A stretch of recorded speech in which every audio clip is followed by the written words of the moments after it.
All right, I'll read this. I'll read this part.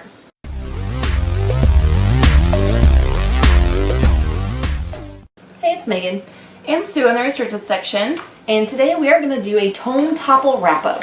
Yes, which will basically just be a review of one book that we finished. Because we did not finish any more than that. Nope. And while we do it, we're gonna drink our first. Is this your first pumpkin beer of the season? It is my first pumpkin beer of the season. It's our first pumpkin beer of the season, and it's called Punkin Ale by Dogfish Head. And we've never had this one before. We have either. Not. So let's try it. So cheers.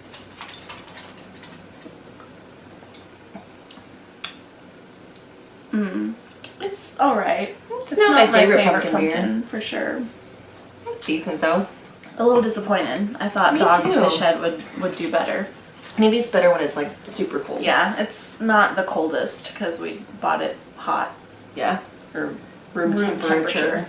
Anyway, so the one book that we finished for Tome Topple was The Country of Ice Cream Star by Sandra Newman. And I feel like we still did a good job because this book was not fucking easy to read, let me tell you what. I was expecting like a light, fun little read. Yeah, because it's a post-apocalyptic. It sounds like, the synopsis sounds like a typical YA book, honestly. It does. But it's not. It's an adult book, for sure. Oh, definitely. It's for sure for adults. Yeah. But it's about a 15-year-old girl named Ice Cream Star. And in this society, this is set sometime in the future, disease has wiped out a lot of the population. Mm-hmm. Whenever people turn around the age of 20, they start showing signs of the disease and die. And so you basically have a society of children. Mm-hmm. So Ice Cream's brother, Driver, starts showing symptoms of this disease. And so she is determined to find a cure. And so it's kind of about her quest for the cure. Right. And it's it's kind of epic. I mean, there's a lot of war, there's alliances, there's a lot. Yeah, it's pretty epic. It is. But the thing about this book, we are not sure. Is that, well, first of all, it's written in this post-apocalyptic pidgin English. Yeah. It took some getting used to. Let me read you the first paragraph.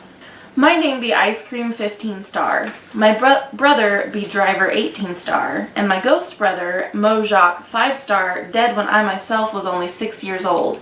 Still my heart is rain for him. My brother dead of Posies little.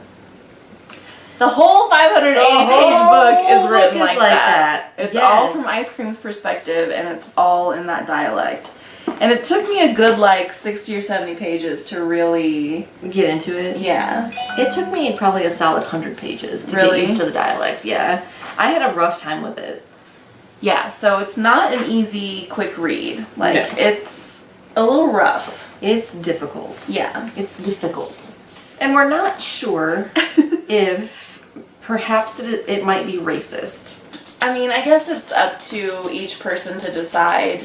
I feel like you have to read it for yourself. But, I read an interview with the author after I finished this book, mainly because I was trying to find out if there was a sequel, which there is. She's working on a sequel. Because this book, the story is not concluded. It ends on such a fucking cliffhanger. Yeah. So, she talked in this interview about the dialect and why she chose to do it, and she did say that it is a version of African American vernacular English. Okay. That was intended. The people in this book are mostly all people of color. They are. They're either African American or Hispanic mostly. Right. And then there is the Russians who come. For some reason, I don't know if I missed this or what, but for some reason, all the white people in the U.S. This is set in America. Yeah. All the white people are dead. Yeah, and I'm not sure, as a white woman who wrote this book, why would she, I'm trying to think of how to phrase this. Why would she choose to write people of color and then try to adopt their vernacular and, Well, I mean, I don't know. I read her talking about it, and she said she realized it was, could potentially be controversial. Yeah. But she wanted, like, she was trying to be authentic. I feel like given that the society, like, they don't have school. Right. It's mostly children, so it's like children raising children. I feel like that would be authentic, that their dialect would change. I think so. And would be more like a child, like how a child would speak. Right. But I'm not sure why she chose to, like, have it only be people of color. Yeah, people of color. And the Hispanic people don't speak like that, though. It's only, like, Ice Cream's group and her, and, like, the groups around her seem to also speak that way. Mm-hmm. But the Hispanic people... They speak Spanish. They speak Spanish, but when they do speak English, they generally speak proper English. Right. Yeah. So I'm not sure if that's because... Maybe it's because they lived in the city, so they had more, like, writing left over from previous, before this disease hit. Maybe they had books and stuff but Ice Cream available to them, but Ice Cream, they were like a nomadic people, and so... And she can read, like, she could read. all the, but not everyone could, I don't think. I don't think so. I feel like it might be, like, I don't think it's maybe necessarily full-blown racist, but it might be kind of appropriation. Maybe, but she also talked about how she wanted... Because the book isn't really about race, and she talked about wanting to write, like, people of color where the book isn't about their color. But, like, if you're not going to make it about the race, why would you kill all the white people? Well, I don't remember why. I don't know. I'm wondering if there'll be, like, some explanation later. I don't know, because I almost felt like maybe I missed that or something. Like, missed the explanation for that, because in the beginning, when I was still getting used to the dialect, I do feel like I probably missed a few things. I probably did too. So it's possible that she gave an explanation for that, and I just, missed it. Or maybe that will be explained in the goddamn sequel. Yeah. It almost seemed like maybe this disease somehow targeted white people. Yeah, because I feel like the plague was probably, like, some kind of biological weapon. Probably. But I actually, I really enjoyed the book. I really liked it. Yeah, I did too. And I thought it was super well written. I really liked Ice Cream as a character. I thought she was great. I liked all the characters, flaws and all. Yeah, I did too. I really enjoyed the book. I think. And there's a lot of sort of, like, moral gray, I think, with, maybe not so much with Ice Cream, although she does do a couple things that are... A little iffy. Yeah. But with some of the other characters... There's definitely, like, some gray areas where you kind of have to decide how you feel about that character. Yeah, and it's very questionable. But yeah, I liked Ice Cream. I thought she was really, like, a strong character, and I kind of liked how she struggled with some of the things that she had to do. Right. Because, like, there were things that, honestly, like, for her to live, she had to do those things. Right. But she still, like, really struggled with them and asked herself, like, was this necessary? And I think that that's a very human and, like, normal thing that, like, realistically would happen. Yeah. I think. I do feel like we kind of talked about, is this book racist or not, which I think... Is it problematic? I don't know. Maybe. I honestly couldn't really make up my mind. I couldn't either. I'd like to hear, like, some other perspectives. Yeah, because I mostly, like, I was kind of looking for reviews, and it was mostly by white people. So I was like... Yeah. The one review I read that was, like, super, like, offended by the book was a white woman. Yeah, it was a white woman. Right. But I do think the book is kind of anti-religion. I do, which I liked. Yeah. I mean, I kind of liked it, too, because I am a little bit anti-religion, but because there's, like, it's like fucked up versions of religions, because like there's the Hispanic people are Catholic, but it's like a twisted version of Catholicism where they, like, sacrifice a Jesus figure. Figure. Yeah, and like the Christianity is very warped too. Yeah, and whatever the army's religion was, I'm not even sure. It almost seemed like Muslim.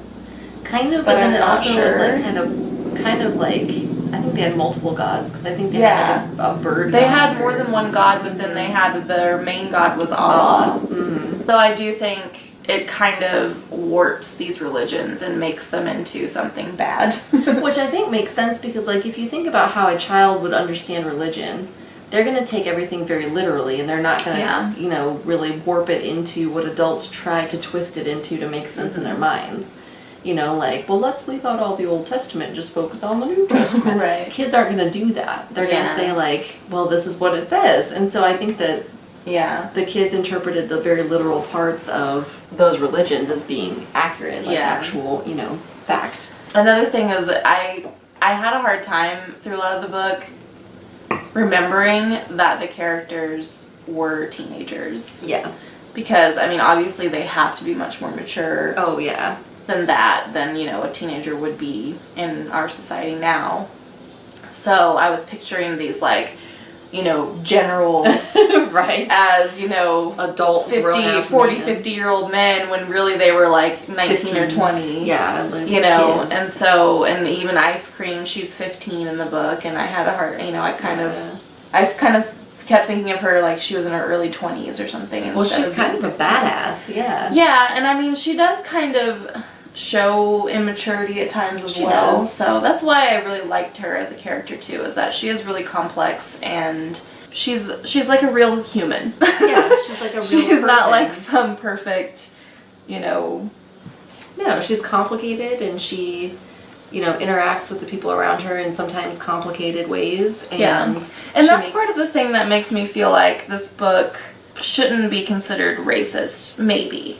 I don't know. I don't want to say one way or the other because I'm a white lady. Like, what do I know? Right. But, like, these characters are complex people. They're like, you know, they're not just like stereotypes of, you know, black people or Hispanic people. They're like complex, real human people. You know what I mean? Right. So I feel like she did write them really well. Mm-hmm. And I mean, the dialect, I feel like could be realistic for... Right, because some of the ways that they say things are the ways that children would say them. Exactly. Like the month of December is December. Yeah, and she did say that it was like, the basis she used was African American vernacular English, so it did come from that.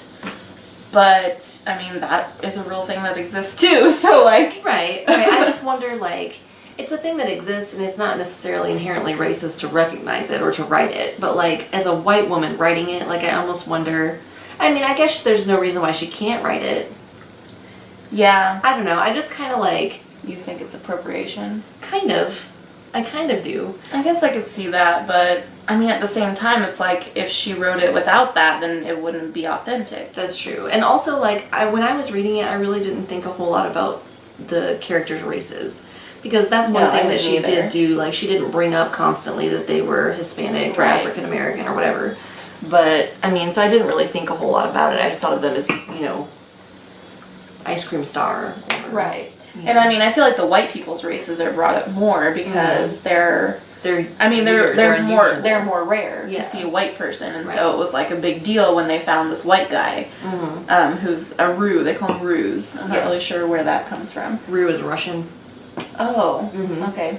Because these are Russians, like they come here from Russia, so they're not American white people. They're Russians. Because American white people are sleepers. Sleepers, which are dead people. Right. they did. Right. Mm-hmm. So anyway, I guess the whole is it racist or not? Decide for yourself. But I think it's worth a read. Like, in my opinion, I would say no.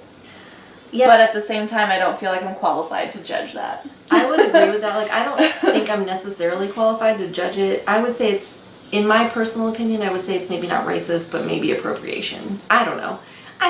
I'm not really a great judge either, so. So, I don't know. Read it for yourself if you're interested. Yeah, read it for and yourself. Decide what you think. I enjoyed it. I'm glad I read it. I thought it was well written. I really liked it.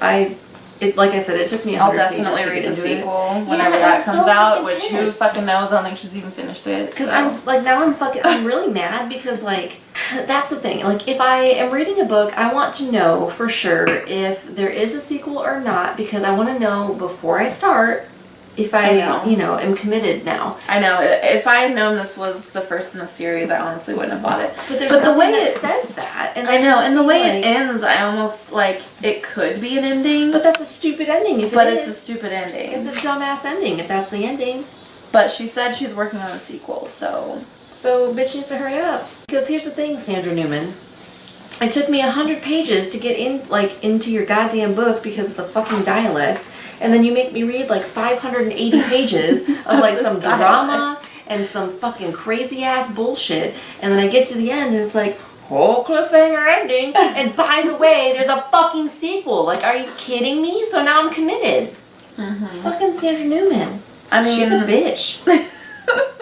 if you want to go to the effort of reading it, like, I feel like I should read another excerpt. Let's find a good one. I think Gratty, Dima say, grabbed the flask and put it to his mouth, tried drinking through the cork. Then he look annoyance. Put the cork out, drop it on the floor, drinking going pulses down his neck. Mama Doe look intention at me, like he shows some point. Yo, Pasha's speech of Dima mind, be fool sold that. Ain't bone for nothing. Now I struggle in thinking all this fool sold that can mean. Did that make any goddamn sense to you? You know what that means? Because it took me 100 pages to get there.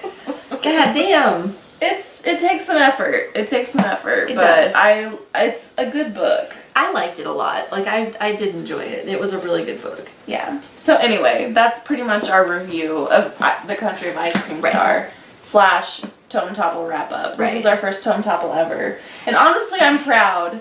I am too, but I feel like I am a little bit disappointed in myself because I got a little bit overambitious, but also, like, I could have been more motivated to read. Yeah, me too. And I did finish, like, I finished the book I was on first. So I finished the Sasquatch Hunter's Almanac, and then I started this book.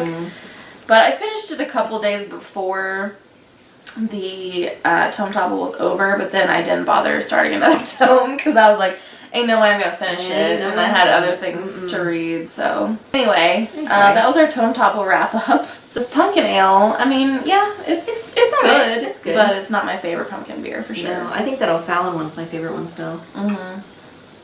O'Fallon's really good and Schlafly is really good. Schlafly is really good. Yeah. This one's not. This is average. Yeah, I would say. Okay. It's alright. I would expect more from Dogfish Head, but I'm not mad, I'm just disappointed. Alright, so there'll be some links below where you can find both of us other places on the internet. I always want to say what I say when I do videos by myself, which is where you can find myself and Megan other places on the internet. Anyway. Which is true. I mean, and if you're not already subscribed to the restricted section, I don't know why you're not. So. I know. Do it. Do it. And we'll see you guys next time. Bye.